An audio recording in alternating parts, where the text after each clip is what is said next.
Ajnanatimirandasya Jnananjana Shalakaya Chakshunamilitan Jena Tasmai Shri Gurave Namaha. Gurave Gaurachandraya Radhikaya Tadalaye Krishnaya Krishna Bhaktaya Tad Bhaktaya Namo Namaha. Yam Pravajantam Manapeta Apeta Krityam Rapaino Viraha Katara Ajuhava Putreti Tan Maitaya Tadavo Binedus Tam Savabhutam Hridayam Munimanatosmi Narayanam Namaskritya Naram Chaiva Narottamam Devim Saraswatam Vyasam Tuto Jayamudirayat Bhaktya Vihina Parada Lakshay Kiptascha Kamari Tarangamadye Kripa Maitram Sharanam Prapanna Vrinde Namaste Charanara Vindam Tave Vasmi Najivami Tvayavina Iti Vigyaya Radhe Tvam Nayanam Charanandike Vancha Kalpatarubhascha Kripa Sindhu Bhyevacha Patitanam Pavanebhyo Vaishnavebhyo Namo Namaha. So we're going to begin by offering our most humble obeisance under the lotus feet of our beloved Gurus, unto Sri Guru Pada Padmanitya Lila Bhavishta Om Vishnu Pada Sto Talsat Sri Srimad Abhayacharya Arvinda Bhaktivedanta Swami Maharaj Srila Prabhupada and Sri Guru Pada Padmanitya Lila Bhavishta Om Vishnu Pada Sto Talsat Sri Srimad Bhaktivedanta Narayan Goswami Maharaj unto our exalted Rupana Guru Varga, all assembled Vaishnavas, Vaishnavis. So yesterday we were hearing about the lives, personalities, Jagadish Pandit, and of course Srila Jiva Gosvami Prabhupada. And there was so much that was there about Jagadish Pandit that we only got to speak a little bit about Srila Jiva Goswami. So today I'm going to continue, and I'm drawing from two lectures given by Srila Bhaktivedanta Narayan Goswami Maharaj about Jiva Goswami. One was in 1999, and the other was in 1998. Okay. So there's also a really nice book compiled about Jiva Goswami, but this touches on some very beautiful points. So yesterday we already discussed about his father Anupam, the brother of Rupa and Srila Sanatana Goswami, therefore his uncles, and that they were ministers in the for Nawab Hussain Shah, the evil ruler, Muslim Mughal, I can't remember. At any rate, interestingly enough, if you go to Wikipedia and you look up Nawab Hussain Shah, he was a evil guy. He'd been a general of the previous guy, and he assassinated him and took up the position. But it says that later in life, he became somewhat friendly to the Vaishnavas and allowed for translations and publications of some Vaishnava works like Mahabharata, etc. And we have to think that that comes from his association with Srila Rupa and Srila Sanatana Goswami and Anupam. They all worked for him. So association with the Vaishnava, it's an amazing thing. Even though he threw Sanatana Goswami in prison, well, he was, a slave to his emotions. And these narcissistic, sociopathic individuals, if you oppose them, then they're going to lash out. But somehow or other, he did something good in his life, amazingly enough. So, and we heard about Mahaprabhu coming to Ramakeli, and they offered young Jiva to him. And then, we'll just start from this point. After Srila Rupa and Srila Sanatana Goswamis left, they left funds for his upbringing and for the family, of course, and for the education of the boy. So the lecture goes and says, during childhood, Jiva studied and soon learned all logic, Sanskrit grammar, and theistic philosophy from the books in his father's home, and of course from the Brahminical scholars that were there, that Rupa and Sanatan had employed to study with themselves. They would read Bhagavatam and do things with them. So, before Srila Rupa Goswami and Anupam left household life to retire in Vrindavan, they divided all the family's wealth and property, allocating sufficient funds for Jiva to continue his studies. All three brothers realized that he was the only son in their dynasty, so they nurtured him with great affection and ensured that he had whatever material facility he required. Jiva had a very soft nature. And as he grew up, he gradually began worshiping deities of Sri Sri Radha Krishna. Making garlands for them and offering puja to them, he would become immersed in meditation, preferring these activities to playing with other children. When he was about 14 years old, he went to Navadvip. And we heard about this a little bit yesterday, too. By then, Mahaprabhu had returned to the spiritual world, and all the devotees of Navadvip had left and gone elsewhere.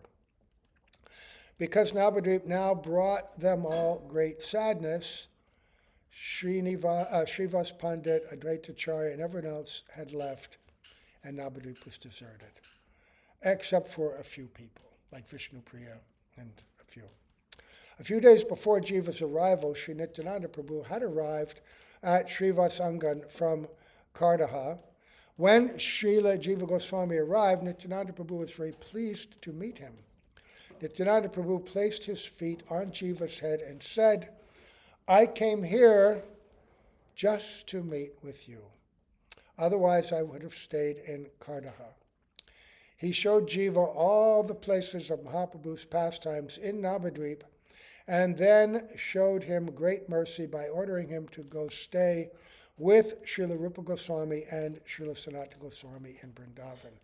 And we'll probably read that Navadvip Mahatmya when it comes time for the Gaur Purnima and the Parikram. And this is the beautiful pastime of Nityananda Prabhu taking Jiva Goswami around. On the way to Vrindavan, Jiva stopped in Varanasi, where he met a disciple of Sarvabhauma Bhattacharya named Madhusudan Vachaspati, who was teaching Vedanta, but not the commentary of Sankaracharya, which was famous at that time. Mahaprabhu had refuted that commentary when Sarvabhauma Bhattacharya tried to teach it to him.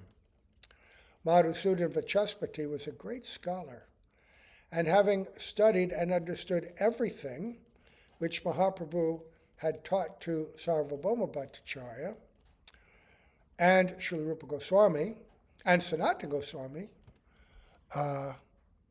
he was teaching all that there. Jiva Goswami went to his home and learned all Bhakti Vedanta from him. He also learned Sankaracharya's commentary because without learning it, he would have been unable to refute it.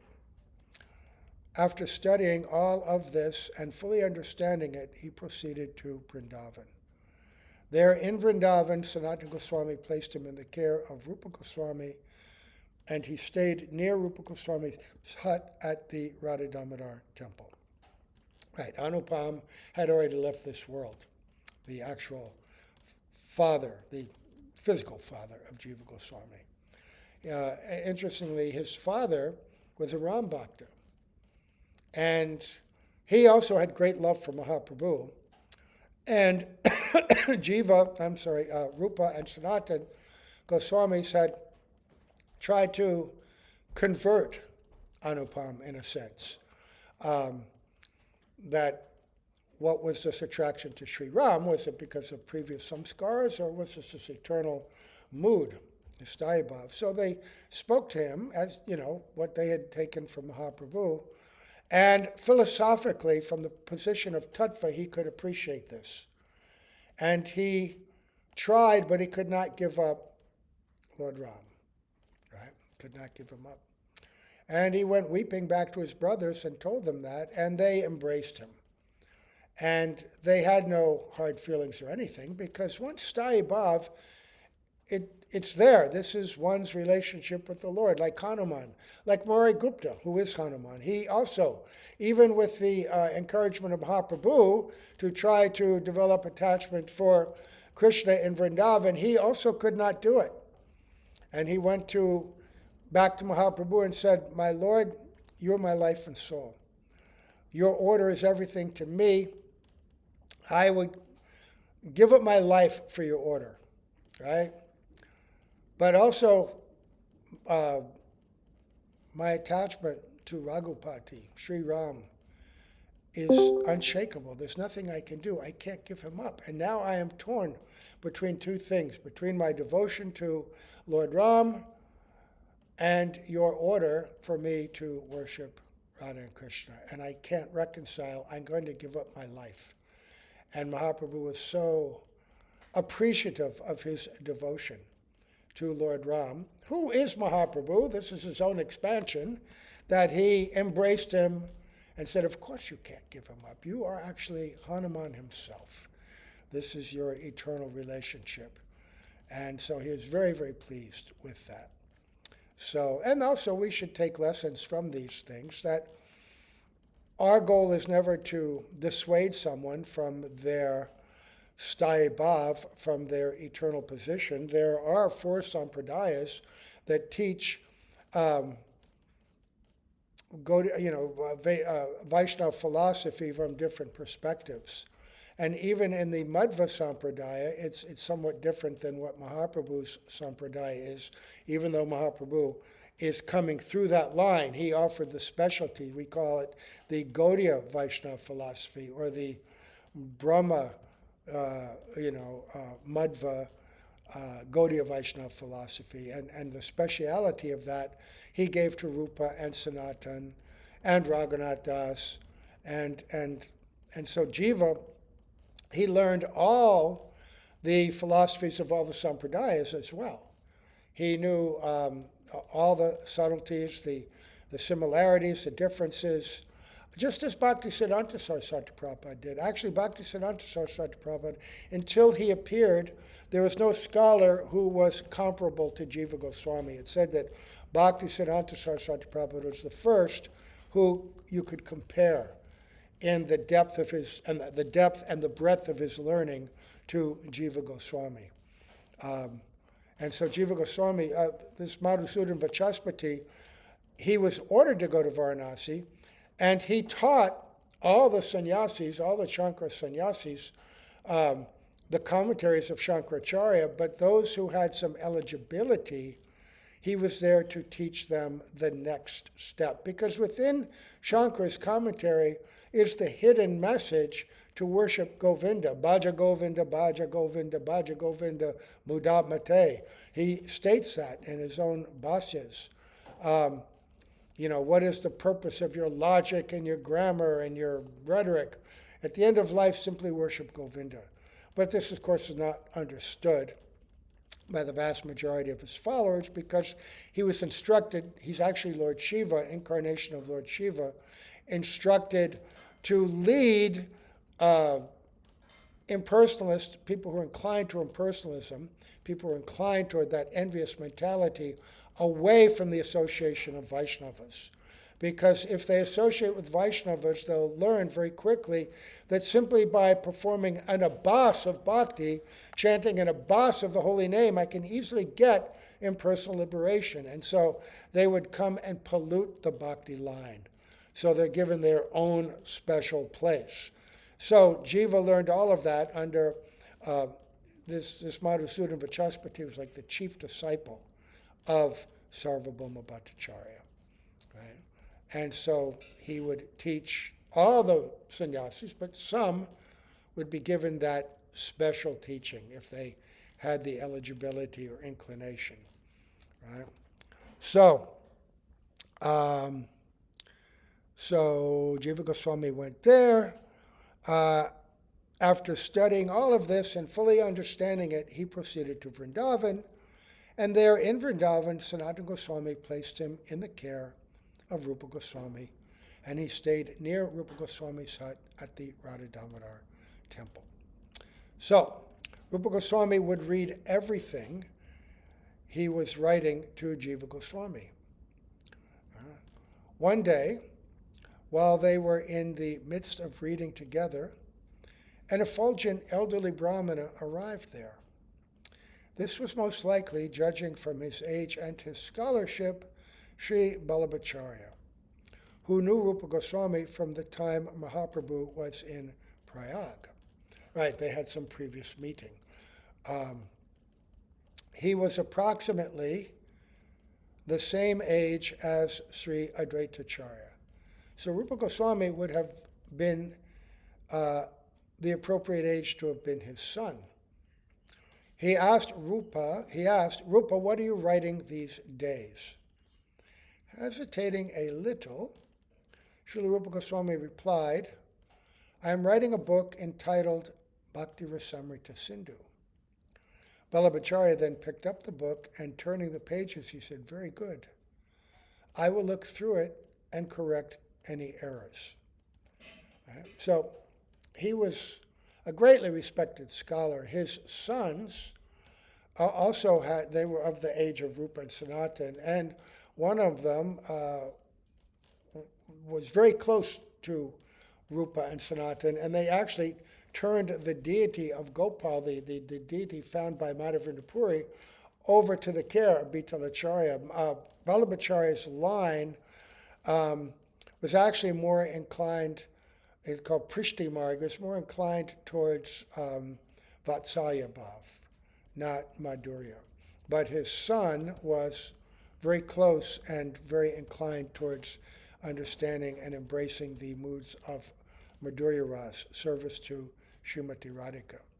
But so he is a very senior scholar, had his own sampradaya, did his own commentary on the Bhagavatam, right? Had met Mahaprabhu, many things were there.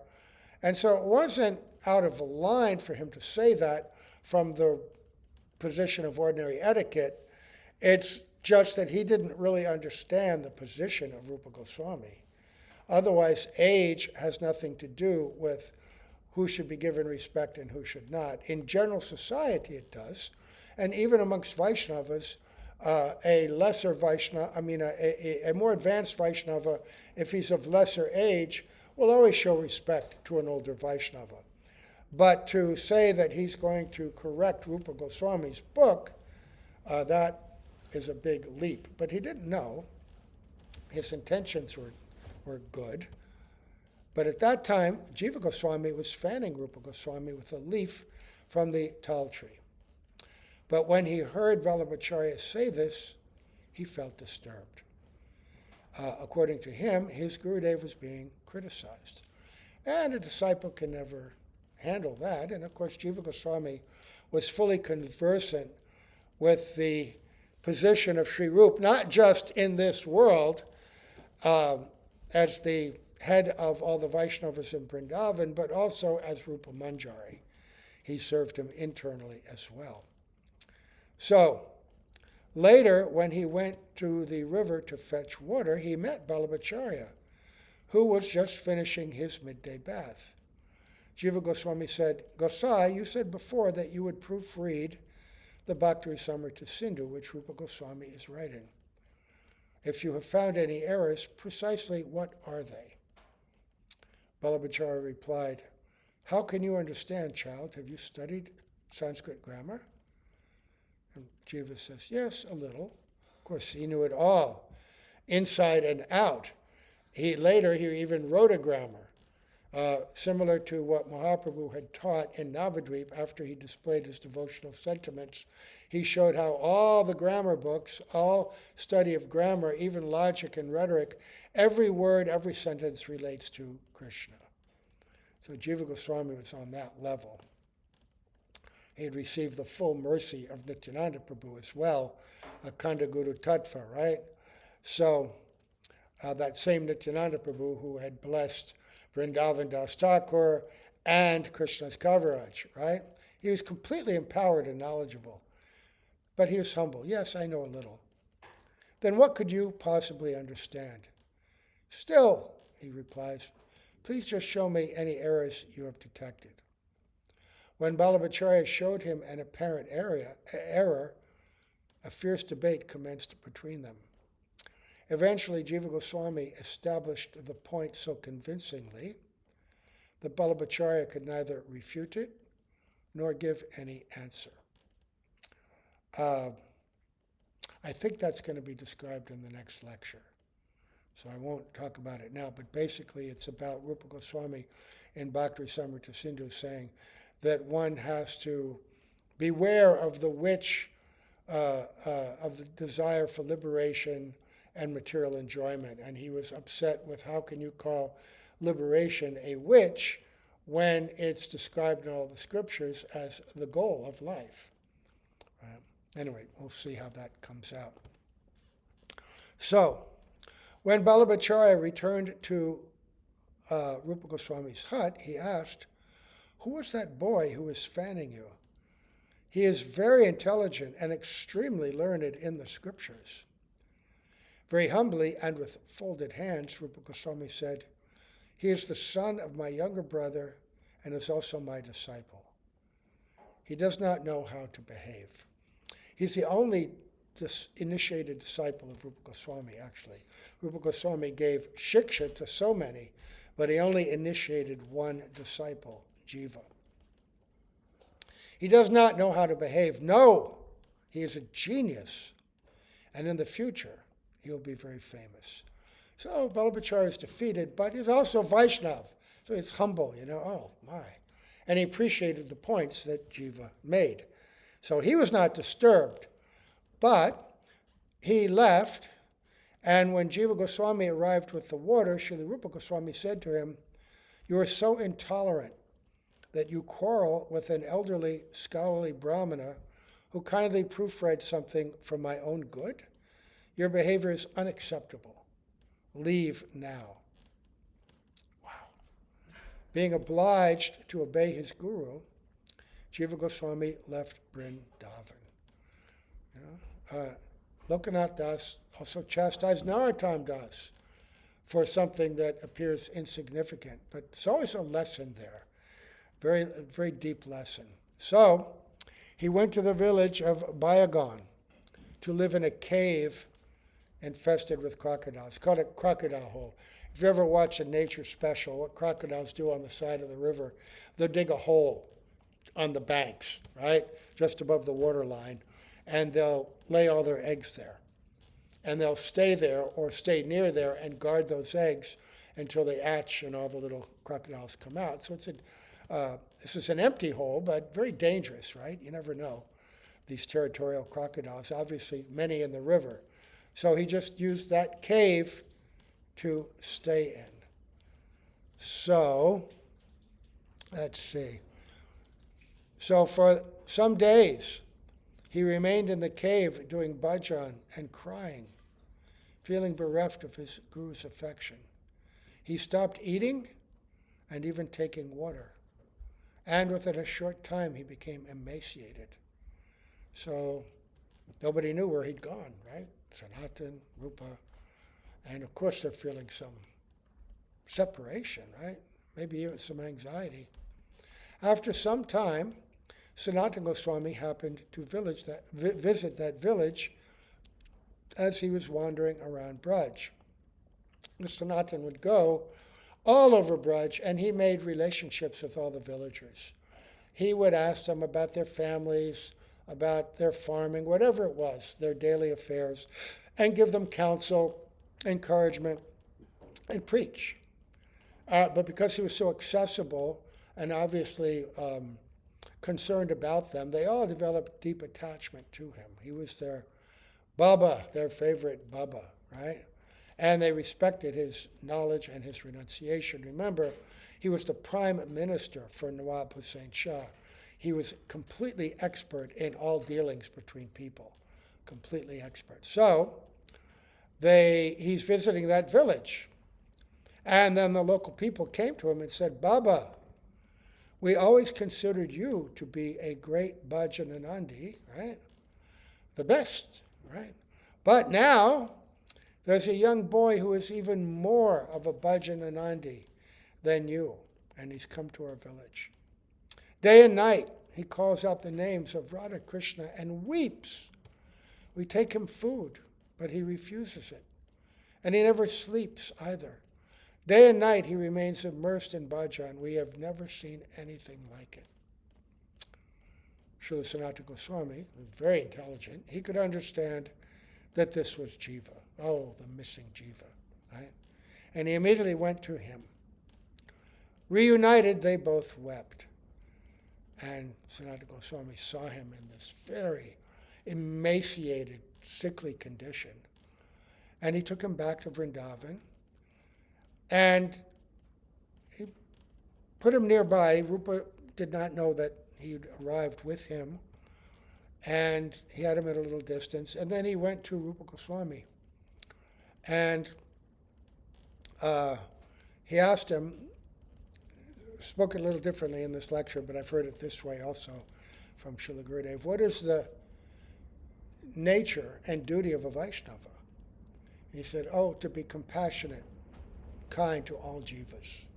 Right? Jiva Dharma explains how compassion is the underlying dharma of all jivas. This is Mahaprabhu's very nature, right? And Radhika takes her bath in the nectar of compassion, morning bath, right? Vaishnavas are infused with compassion.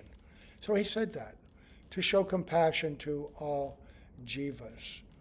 And so, Sanatana says, well, the duty of Vaishnava is to be compassionate to jivas, yet you renounce this jiva, this young disciple of yours, who is adorned with so many extraordinary qualities.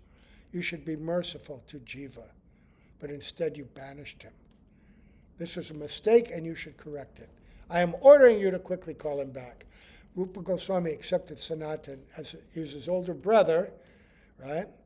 And he accepted him as his Shiksha Guru, actually. They had that relationship. Sanatana felt Rupa was his guru, but Rupa showed him so much respect. And so, as the elder brother and also the uncle to Jiva, he said, you quickly take him back. Hearing this, now Rupa Goswami, his heart also was melting in separation from his beloved Jiva. And he began crying for Jiva, whom he loved so much. When Sanatana Goswami brought Jiva there and placed him in the lap of Rupa Goswami, both guru and disciple wept. Rupa Goswami arranged for Jiva to be treated by the best doctors from Mathura, and gradually Jiva became strong again. From then on, their former practice returned, with Srila Rupa Goswami giving whatever he wrote to Jiva to proofread. Right? Not that it needed proofreading, because whatever Rupa will write would be perfect. Right? But in case some small thing, some miswriting or something, or just to learn it. Srila Bhaktisiddhanta Saraswati Prabhupada was also given the writings of Srila Bhaktivinoda Thakur to proofread. Right? So Srila Vamanaraj would proofread the lectures spoken the dictation of Srila Bhakti-Bhagan Keshav Maharaj. Right? This is just the mercy of the Guru to give disciple some opportunity to learn and to serve. So, later, Srila Jiva Goswami expanded upon and enhanced the writing of other acharyas. One such acharya, Srila Gopal Bhatta Goswami, had heard Harikatha directly from Srila Rupa and Sanatana Goswamis, who he considered to be his Shiksha Gurus. Right. While studying the writings of ancient Vaishnava acharyas such as Madhva and Ramanuja, Gopal Bhatta Goswami selected different points in relation to Sambandha, Abhideya, and Prayojana, right? Sambandha, one's relationship with Krishna. Abhideya, one's activities or duties in relationship to Bhagavan. And Prayojana, the ultimate goal, right? And compiled everything in a notebook. Gopal Bhatta, remember, he was raised in a family of Sri Vaishnavas. His father and uncle lived in South India at Sri Rameshwaram, and his father, Venkatabhatta, was one of the greatest scholars of Srimad Bhagavatam in all of India. And his uncle was Prabodhananda Saraswati, right? And so Mahaprabhu stopped there and stayed in their house for 4 months during Chaturmasya. And Gopal Bhatta was a young boy at that time, so he was put in the service of Mahaprabhu, right? And when Mahaprabhu left, he wanted to go with him and then go to Vrindavan. He said, no, you stay here and serve your parents. They're great Vaishnavas. And when they depart, then you can go to Vrindavan. And Mahaprabhu had awakened in the heart of both Prabodhananda and Venkatabhatta the conceptions of, right, because in Sri Vaishnavas, they worship Lakshmi Narayan or Sita Ram, right? And they worship with Aishvarya. They don't necessarily understand that Krishna is supreme. They think Krishna is an incarnation of Lord Narayan to do these worldly pastimes that are lesser than the pastimes of Lord Narayan because they are so Narvat, so human-like, right? So they didn't grasp that. But Mahaprabhu proved to Venkatabhatta that this is actually not the case. And the pastimes are even higher and inaccessible, even to the goddess of fortune. She can't enter, even though she's so attracted to Krishna's Leela, she can't enter into it, right? And if Lord Narayan's pastimes were superior, then of course she could, but she can't. Anyway, that's a whole other topic. So Gopal Bhatta was raised in that way. Prabodhananda, actually, we know him as the great Prabodhananda Saraswati. He's also Tungavidya in Krishna Leela. So it's not that, he was elevated. He's just playing a pastime there, right? So Gopal Bhatta was a great scholar of all of the Sri Vaishnav Siddhanta and practices. And so he was very helpful when Sanatana Goswami was ordered to compile a book for Vaishnavas, especially Grihasthas, on the etiquette and behavior and duties, daily duties. He took a great deal of help from Gopal Bhatta, who adopted many of the teachings and etiquettes of the Sri Vaishnavas. And also Jiva Goswami took his assistance as well in the compiling of the Sandarbhas. I think he's going to say something about this. He's a great scholar. So he heard the teachings of Rupa and Sanatan, who he considered his Shiksha gurus, while studying the writings of ancient Vaishnavacharyas, such as Madhva and Ramanuja. Gopal Bhatta Goswami selected different points in relation to Sambandha, Abhideya, and Prayojana, and compiled everything in a notebook. Right? So Srila Jiva Goswami learned all of this tattva from Gopal Bhatta Goswami. Then he took the volume which contained all the information on Sambandha and enlarged it. He also took from the conceptions given in Bhakti Rasamrita Sindhu, Ujjvala Nilamani, Brihad Bhagavatamrita, and other books composed by Rupa and Sanatana Goswamis, and composed the first Sandarbha. The word Sandarbha means, quote, a chest of valuable jewels. Of the 6 Sandarbhas, there were 6 of them, that's why it's called Sandarbhas. The first 4, Tattva Sandarbha, Bhagavat Sandarbha, Paramatma Sandarbha, and Krishna Sandarbha, all expound Sambandha Tattva.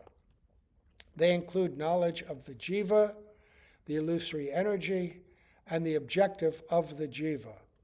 All of this is explained in the first 4 Sandarbhas. So this is Jiva Goswami. Now, his goal, his role was to take the writings of Rupa Goswami, who wrote so much about rasa tattva, right, and the practice of bhakti towards the prayojan of Braj Prem, but because this was never before delivered, many people said, where is this ever stated? Where is this idea of Radha and Krishna and all of that being topmost? Where has this ever been revealed? Now, it's in Srimad Bhagavatam, right? And Mahaprabhu certainly revealed it in his teachings to Rupa and Sanatan, and they wrote about it, but Jiva Goswami established, by drawing far and wide all this other evidence from all the different scriptures, right? That was his role, to take those intimate, very high teachings and establish without any doubt the validity and proofs for everything that what Rupa Goswami had written, right? So,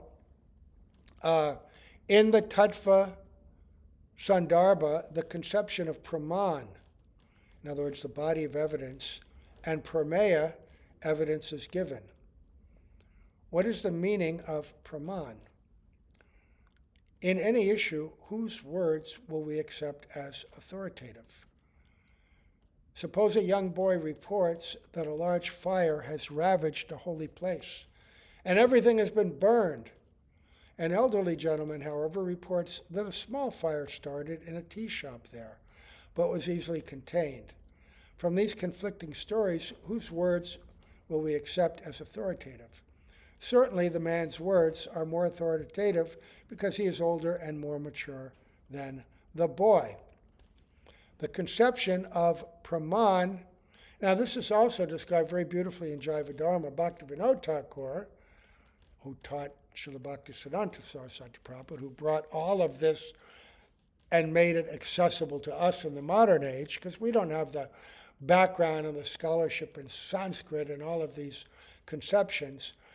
In the Jiva Dharma, there's a lengthy, many-chapter discussion of the Dashmula Tattva, which are the 10 philosophical points that prove all this, Sambandha, Abhideya, and Prayojana, coming from Mahaprabhu.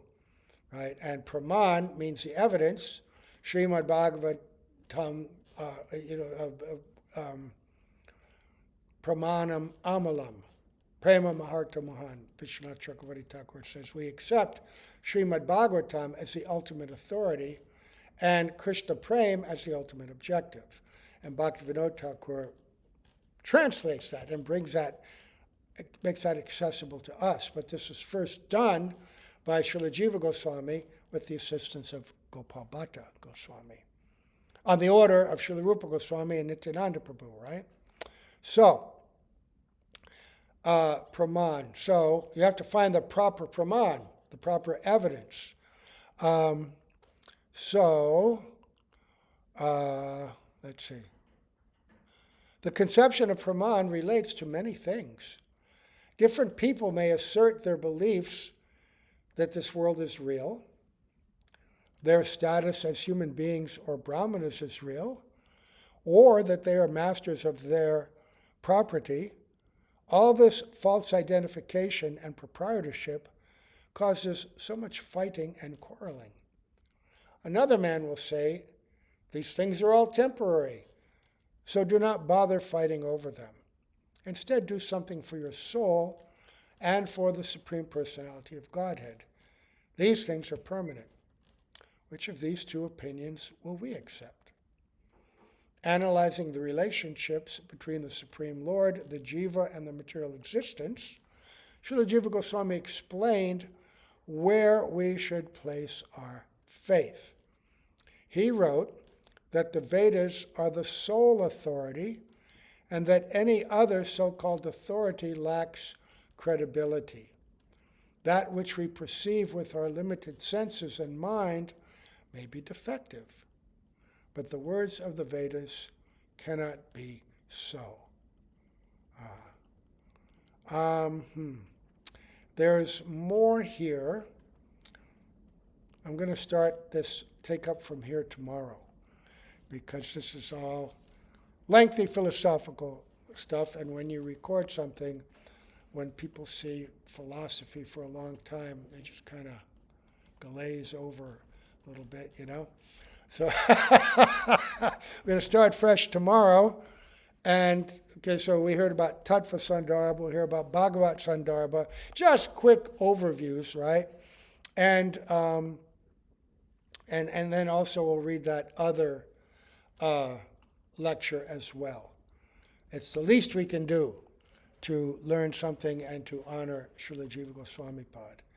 So we will stop here, honoring Srila Jiva Goswami, honoring our own gurus who are enlightening us and bringing us at the feet of Srila Jiva Goswami, Srila Rupa, Sri Sanatan, Nityananda Prabhu, Mahaprabhu. So, offering obeisance to Srila Prabhupada, Srila Gurudev, all the Vaishnavas, Gaur Premanande, Hari Hari Bol.